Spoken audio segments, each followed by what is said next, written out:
Lecture में प्रदत्तों के आरेखीय चित्रण में ग्राफिक रिप्रेजेंटेशन ऑफ डेटा में वृत्त चित्र, सर्किल और पाई डायग्राम के बारे में आज हम विस्तार से वर्णन करेंगे। तो वृत्त चित्र या पाई डायग्राम का अर्थ क्या है, पहले तो ये हम जान लेते हैं। यह चित्र वृत्ताकार होता है, अतः इसे वृत्त चित्र कहा जाता है। इसमें प्रदत्तों को प्रतिशत में प्रदर्शित किया जाता है। एक वृत्त सर्किल में कुल 360 डिग्री होते हैं, अतः प्राप्त प्रतिशत को अंशों में बदलकर वृत्त चित्र बनाया जाता है।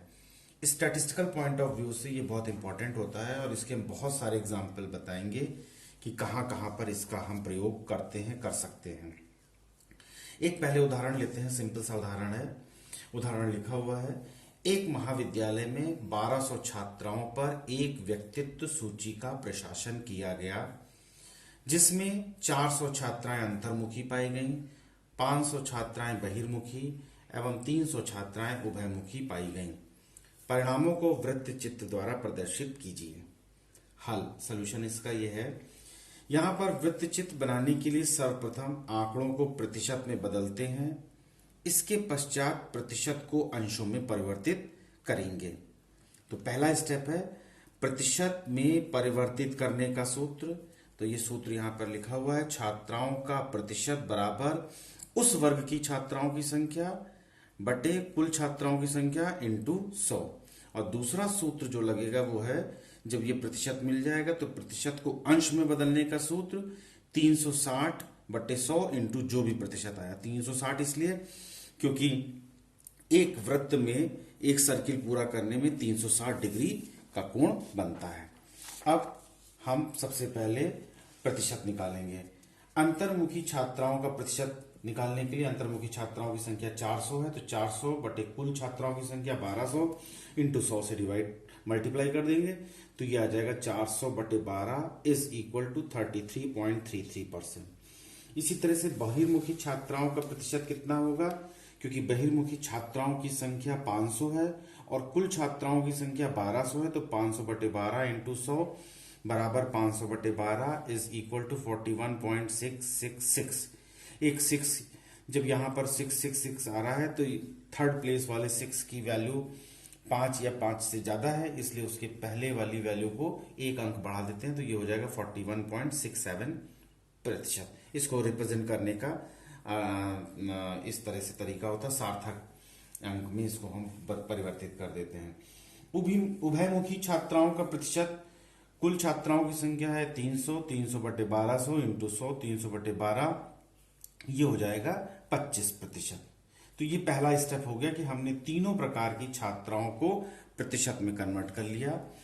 अंतर्मुखी 33% आ रही है, बहिर्मुखी छात्राओं की संख्या 41% है और उभयमुखी छात्राओं की संख्या कुल छात्राओं की संख्या में 25% प्राप्त हुई। अब क्योंकि 100% बराबर 360 डिग्री है, इसलिए प्रतिशत को अंशों में कन्वर्ट करेंगे, तो प्रतिशत इज इक्वल टू 360, तो 33.33% किसके बराबर हो जाएगा, 360 बट्टे 100 इंटू ये 400 बट्टे 12 रख लीजिए या 33.33, तो ये 120 डिग्री हो जाएगा। इसी तरह से 41.66 या 500/12% को करेंगे कन्वर्ट, तो 360/100 इंटू 500 बटे 12। चाहे यहां पर हम 500 बटे 12 रखें और चाहे 41.67 रख लें, जो भी चाहे, आंसर एक ही आएगा, 150 degree.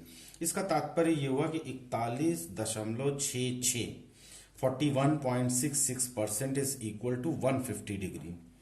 Similarly, 25% is equal to 360/100 into 25. This gives you 90 degree. Thereafter, we prepare a table. Table में व्यक्तित्व का प्रकार, type of personality, number of students, percentage and equivalent degree. There are 3 personalities. One is introvert, extrovert. तो यहां पर अंतर्मुखी, बहिर्मुखी और उभयमुखी। अंतर्मुखी छात्राओं की संख्या 400, बहिर्मुखी की 500 और उभयमुखी की 300। उनके करस्पॉन्डिंग ये प्रतिशत आया है, ये अंश में परिवर्तित कर लिया। 500 छात्राओं का प्रतिशत है 41.66 और अंश 150 डिग्री, और उभयमुखी छात्राओं की संख्या 300 है और प्रतिशत है 25 डिग्री, और अंश में कन्वर्ट किया, डिग्री में कन्वर्ट किया है तो ये 90 डिग्री हो गया। अगर छात्राओं की संख्या हम देखें तो 1200 ही थी।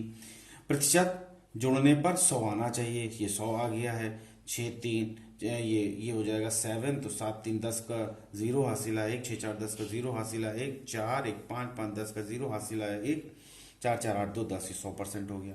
इसी तरह से 120 डिग्री 150 डिग्री प्लस 90 डिग्री बराबर 360 डिग्री। अब हमारा अगला स्टेप होगा कि इसको पाई डायग्राम में कैसे कन्वर्ट करते हैं। तो सबसे पहले एक वृत्त बना लेते हैं, ये एक दो सर्किल बना लिया, और सर्किल में एक हमने ये हॉरिजॉन्टल लाइन बना ली। इसके बाद हम प्रोटेक्टर का प्रयोग करेंगे, चांदी का प्रयोग करेंगे, चांदी का प्रयोग करके 90 डिग्री बना लिया। तो जो ये 90 डिग्री बनाया, ये जो हमारा रिप्रेजेंटेशन है ये उभयमुखी छात्राओं को प्रदर्शित कर रहा है। फिर चांदी को ऐसे रखेंगे, फिर 150 डिग्री का बनाएंगे, तो जो एरिया होगा ये बहिर्मुखी को प्रदर्शित कर रहा है।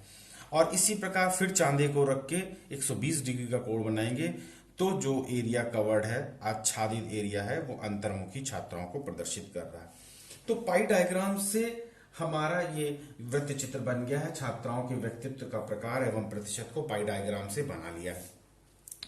अगर केवल किसी ये बैंक वगैरह क्वेश्चन इसमें बहुत पूछे जाते हैं और बहुत इंपॉर्टेंट होता है कॉम्पिटिटिव क्वेश्चंस में, तो यहां पर ये ध्यान देने योग्य बात है कि if we have a circle diagram, pie diagram, then we can get the answer, we can predict what is that.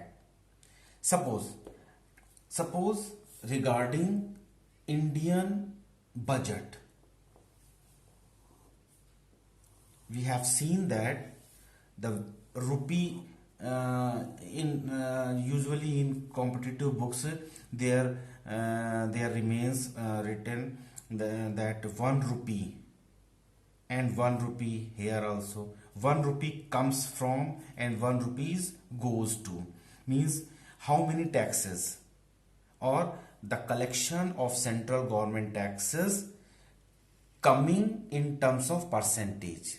Suppose excise duty, income tax, and other taxes, total 100%.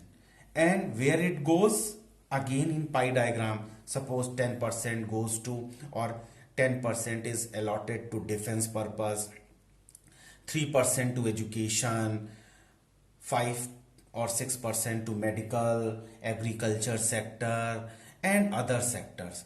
So 100% is collection and 100% is expenditure.